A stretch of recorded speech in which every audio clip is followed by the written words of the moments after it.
Hello, my friends. Today, I kind of want to talk about something that is very easy for me to see and understand and recognize.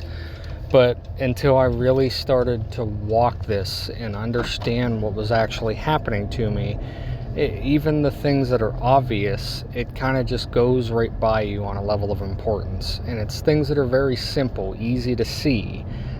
Things of the world first that you can look at happening in the world and then be able to apply that to everything that you understand is going on spiritually.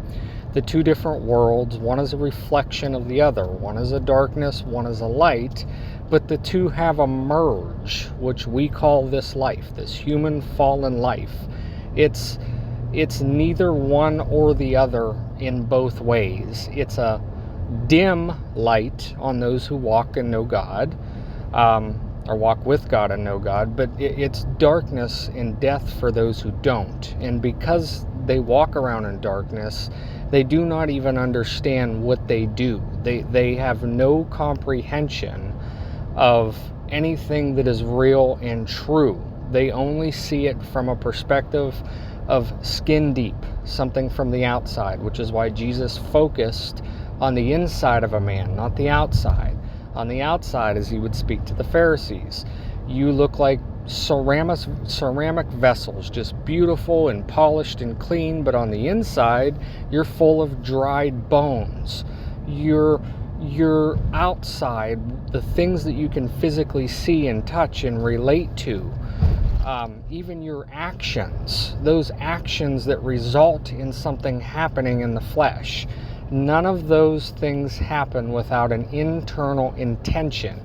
And that is what Jesus indicted the Pharisees of, that their insides, their intentions, what was inside of them was what was filthy. It wasn't necessarily what they were producing. Remember, the Jews did good works.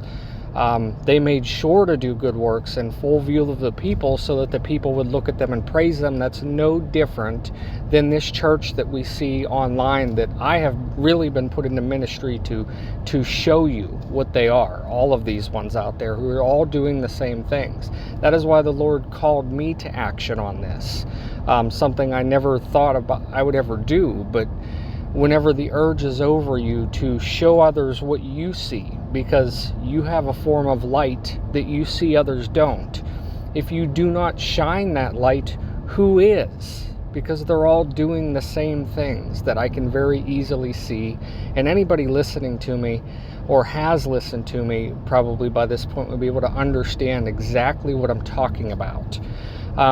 For instance, there's this one individual that speaks. He calls himself a Christian. He follows the Jews religiously. He looks at everything Israel, and he correlates everything to that, which is the wineskin. It's the outside.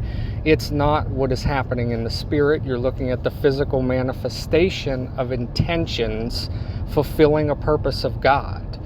You're looking at the outside of things when you look at those things and you're excited about those things. Inside is what they haven't changed. You know, they have an orphanage and they rescue children and they do all of these good deeds. They make sure to show it to you so that, you know, you can see what they're doing. They make sure to show it to you and all of that so, you know, they can be praised for it and people can honor them for those things. But ultimately what they're doing is a good thing. You don't condemn somebody for doing the good thing. You indict somebody for doing the good thing for a wrong purpose. And Truth and Lies works like this. Just kind of an example, New Jersey Governor Murphy, GOP attacks on VP Harris offensive. So whenever I spoke a little bit in the video yesterday about truth and lie, about how the right and the left differ, how the right, you call them the GOP, you could call them Fox News, you could call them all different kinds of things in the world. The right has more truth, holds on to more understanding and reasoning than the left does, because at least they're looking for things that are good in the flesh, things that will sustain fallen life. At least they're looking out for that, as the left is dead set on destroying that life. They want nothing to do with saving life unless it's theirs. All right, so they're kind of two different perspectives. The right does good deeds in full view of the people to be praised for those good deeds. Their intentions are wicked.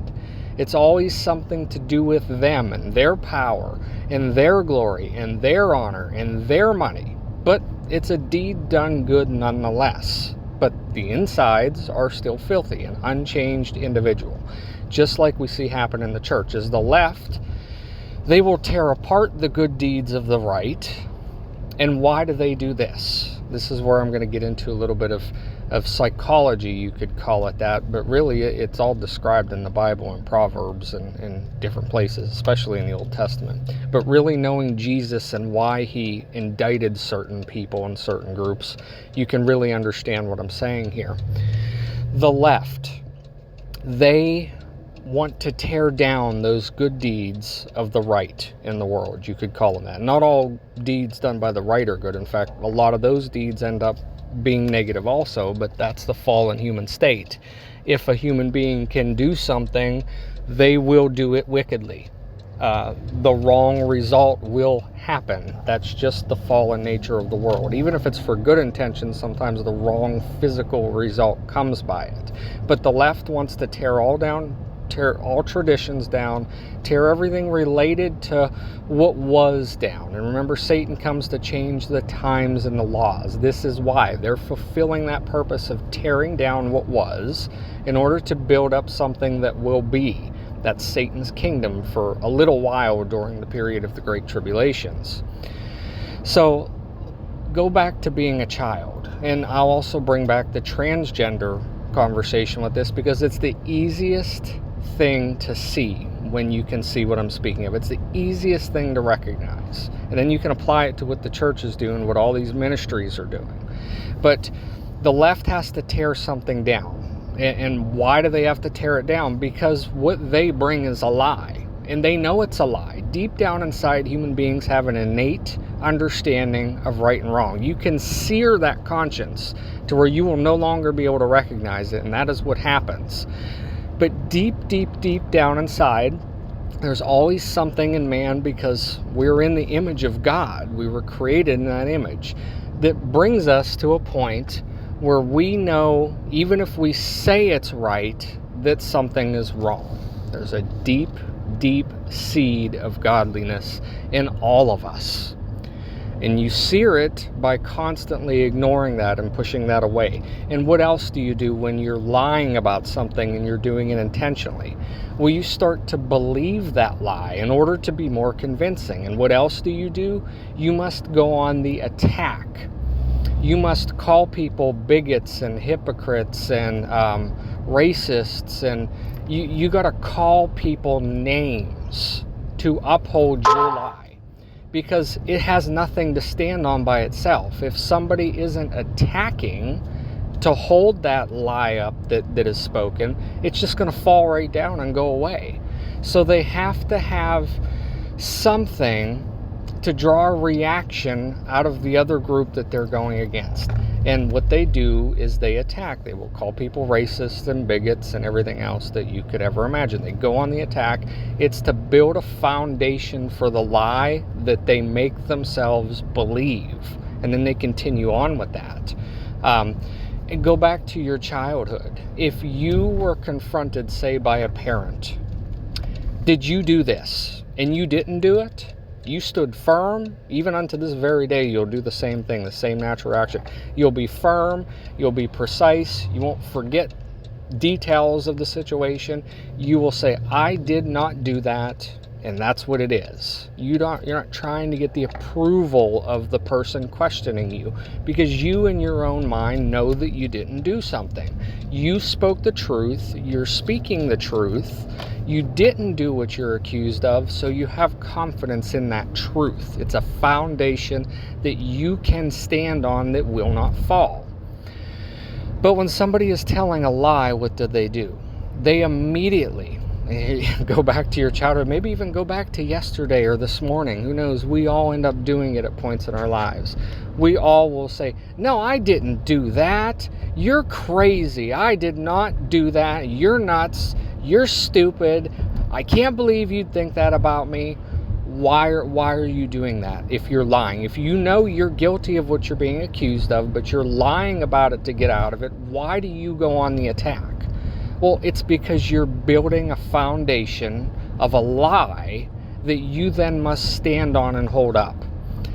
If you continue to lie and the lie becomes bigger and grander, eventually you build a whole house on top of that foundation of one original lie, and it's all held up by attacking, like a caged animal that has an injured paw.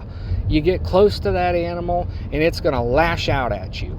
That's what somebody does who is lying. And that's how the left is. They all do this. They all attack. They go on the offense because everything they've built a foundation on is a lie that they keep adding brick by brick by brick by brick to it.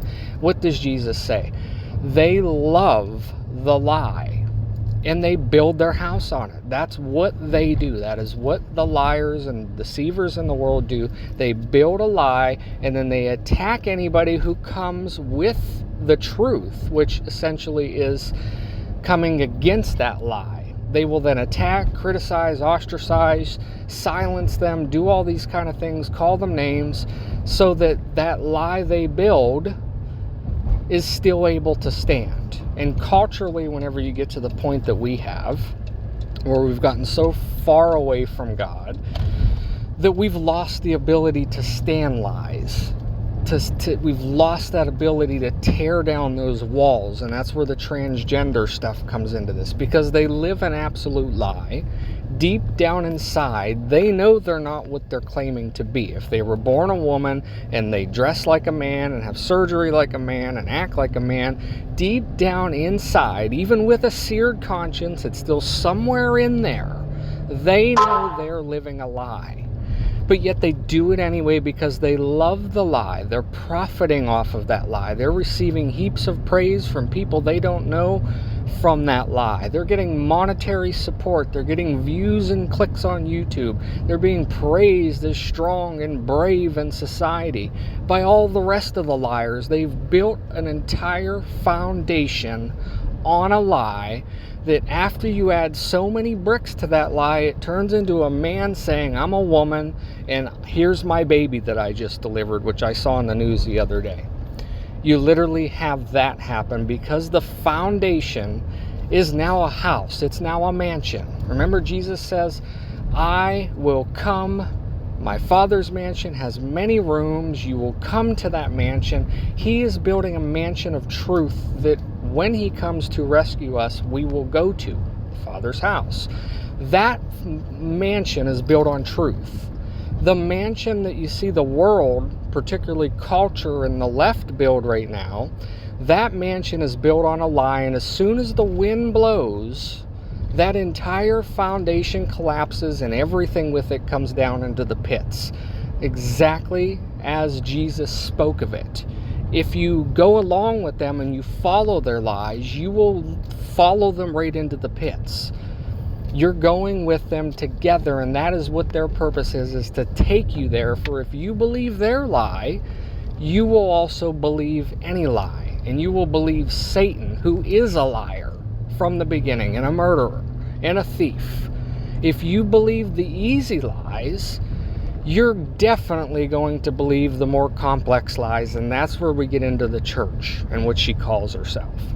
She does the same thing the world does. Do you know, if you go onto one of these channels and you start speaking about, hey, I don't understand why you're monetizing your videos if you're talking about God. Hey, I don't understand why you have this channel which is talking about God, and then in your other channel you have a business channel which is promoting the things that you're talking about on this godly channel. You're telling me to click links to go buy gold and silver, but you're telling me the rapture's coming, so don't worry about it, but you're telling me live in fear, so go buy gold. They're double-minded in all that they do. And you know what this church does?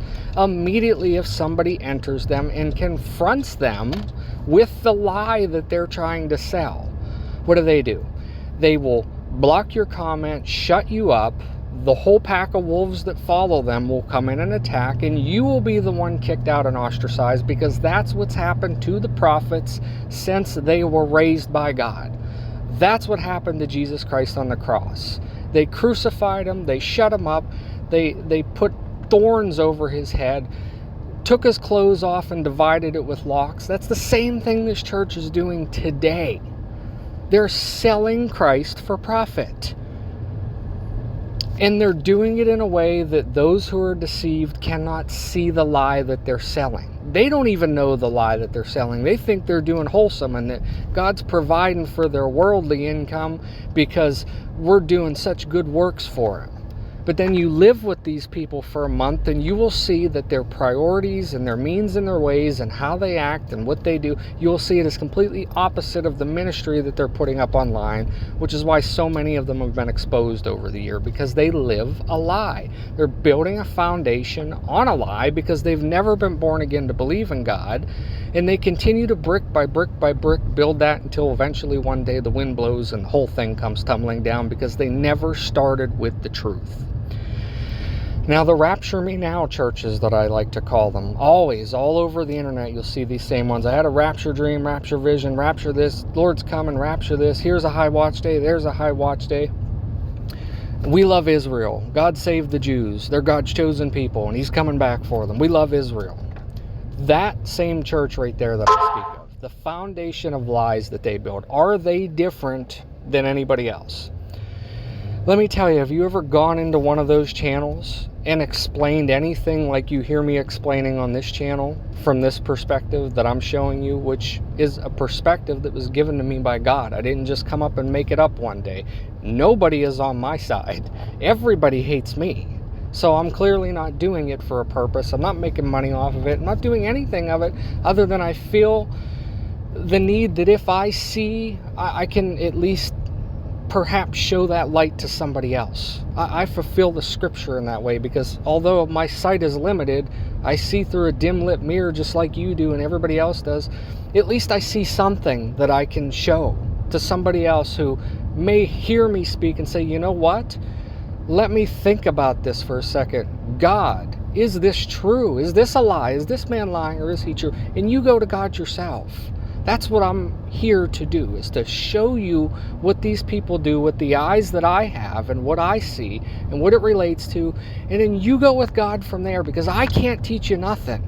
God taught me everything I know. I can't teach you anything other than go to Him. He's here and available. Why would you want me? He's here. Go to Him and ask Him these questions. Seek and you will find. Ask and you will receive. Knock and the door will be open. That's what I did, and that's why I'm here doing this. The intentions that I have, I know my heart and what God has put in it. They're different from the intentions of these other churches, which is how I know their intentions and know that one of us is a liar. And it isn't me, because in my heart I know me. So I know if it's not me, it has to be them. What do the Rapture Me Now people do? If you go into their channels or you go into their ministries and you speak the things like you've heard spoken from me, what do? The first thing they do is shut you up. Well, no, actually, the first thing they do will gang up on you like a pack of wolves, and they'll tell you how wrong they are. They'll quote a bunch of scripture of why you're wrong, because that's what Satan did to accuse Jesus also. That's also what they'll do. And then eventually they'll block you. They'll prevent you from speaking. And what is the greatest sin to do from one man to the next? Prevent them from speaking. The greatest of all sins is that. Whenever you're talking about human communication, one person to one person, the worst thing you could ever do to somebody is make somebody keep bottled up what they have inside of them that is true by preventing them from speaking. It's why you see Google do it and YouTube do it and all these social media sites. They're the keepers of the gate. Only they have the ability to censor, and they can know what's good and what isn't. They must tell you that. That is Satan incarnate acting through these churches. They do the same things. The lies that they tell, they love the lie. And they love the lie because that lie is what holds up their entire foundation to their house that they've built. All in a lie of the truth of what is actually happening and what is to come and who they actually are. They don't know who they are because they've loved the lie. Their teachers lied to them. They lie to their students. It's a continuation, and none of them are able to break it because none of them will be willing to throw away that fame or that success or that money or that praise. None of them have the intentions of being able to throw that away, because on the inside they're unchanged. They care too much about the things in this world, things that are skin deep, in order to truly stand up for the truth.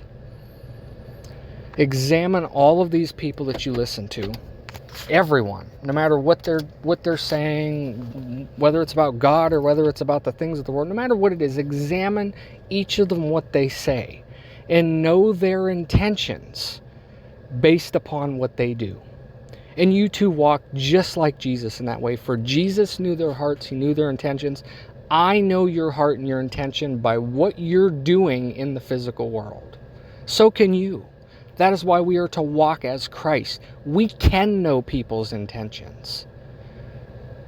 If we see intentions that are steered the wrong way, but we know the heart is in the right place, then we can guide and shape them. But if we guide and shape them, which is why Paul gave this discretion to the church leaders, if we guide and shape them, we pull them aside and they still don't listen to us, then we come with some others. Maybe they'll listen to all of us. But if we all come to them and they still don't listen, we are to treat them exactly as we do sinners. And they don't become to have sup with us. They don't want us to have sup with them because they're afraid of the truth coming out on their channel, which would topple their whole world. They won't sup with us. Even after we all come to them, at least we can then say we know for sure those ones are not for us. And that's what Jesus Christ, and him being the only way and the truth and the life, if we just follow his ways, what he taught, what he did, and understand it by the entire Old Testament like a reader's manual reference to back all of those things up. If we do as he did with people and their intentions and their YouTube channels and their ministries, we wouldn't be in the position that we are in today. We fell so far that God has had to literally reteach us and build us up in order to know anything about the kingdom of heaven. That's how far we have fallen. The left attacks the church that is of that same lie, the same formation of it. They attack in the same way. Because if the truth were to come in there and actually be heard, everything they've built up comes tumbling down. And when Christ returns, when the rapture does happen, that is exactly what will happen to every single one of these people that you know I'm speaking of. It is a great and terrible day of judgment when the Lord comes. And pray that we be worthy to escape it, because we're not perfect either. But our intentions, if you know your heart and you know your heart is in the right place because it walks with God, our sins, though they be red as blood, red as crimson, on that day they will be white as snow, and we will reside with our Father in the mansion, and never again will we have the same level of suffering that we have come into in this world, because Christ will rebuild it to what it was always supposed to be. God bless.